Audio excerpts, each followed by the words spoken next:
આમ આદમી પાર્ટીના ધારાસભ્ય ઉમેશ મકવાણાએ દંડક પદેથી રાજીનામું આપ્યું છે. તેમણે કહ્યું છે કે ધારાસભ્ય પદેથી રાજીનામાનો નિર્ણય જનતાને પૂછીને કરીશ. ઉમેશ મકવાણાએ કહ્યું છે કે પછાત સમાજના નેતાને ચૂંટણી પૂરતા ઉપયોગમાં લેવાય છે. પછાત લોકોના મુદ્દા ઉપાડવામાં દરેક પાર્ટી નિષ્ફળ છે. દરેક પાર્ટીમાં જાતિવાદી માનસિકતા ધરાવતા લોકો વધતા જઈ રહ્યા છે.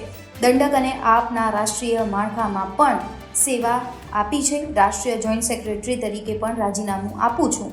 આપના કાર્યકર તરીકે કાર્યરત રહીશ. મહત્વનું છે, બોટાદના ધારાસભ્ય ઉમેશ મકવાણા આમ આદમી પાર્ટી સામે મોરચો ખોલીને બેઠા છે. ગાંધીનગર ખાતે તેમણે પ્રેસ કોન્ફરન્સ કરીને પોતાની નારાજગી છે એ વ્યક્ત કરી છે.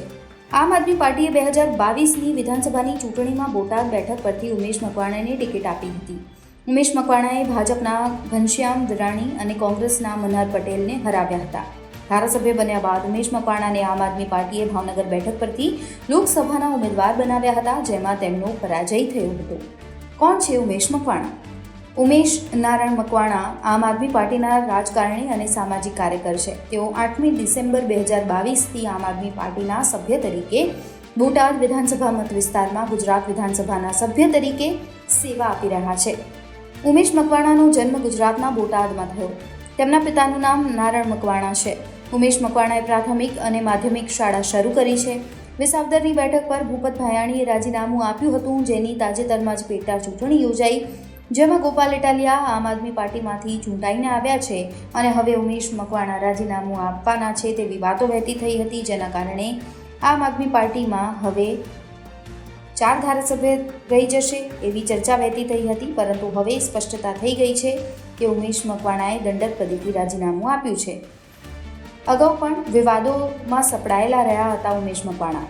ઉમેશ મકવાણા હાલ કાયદાકીય સકંજા અને વિવાદોમાં પણ સપડાયેલા છે. બોટાદ જિલ્લામાં દારૂના ધંધાર્થી પર સ્ટેટ મોનિટરિંગ સેલે કાર્યવાહી કરી, ત્યારે ઉમેશ મકવાણાએ તેમની પાર્ટીના એક સભ્ય શૌકત સૈયદ મૌલાનાને એટ્રોસિટી એક્ટ જેવા ગુનામાં છોડાવવા બોટાદ એસપીને ફોન કરી ધમકી આપી હોવાનું ખુદ વિધાનસભામાં મંત્રી જગદીશ વિશ્વકર્માએ જણાવ્યું હતું. જોકે ઉમેશ મકવાણાએ ત્યારે વળતો એવો હુંકાર કર્યો હતો કે સરકાર પાસે સીબીઆઈ, એલસીબી જેવી તપાસ એજન્સીઓ છે. જો આ વાત સત્ય સાબિત થશે તો હું ધારાસભ્ય પદેથી રાજીનામું આપી દઈશ. આ ઉપરાંત તેમના પૂર્વ પીએ અજય જમોડે લોકસભાની ચૂંટણી દરમિયાન ખર્ચ કરેલા 13 લાખ રૂપિયા પાછા ન આપતા હોવાની તેમજ ધમકી આપતા હોવાની ઉમેશ મકવાણા સામે ફરિયાદ નોંધાવી હતી.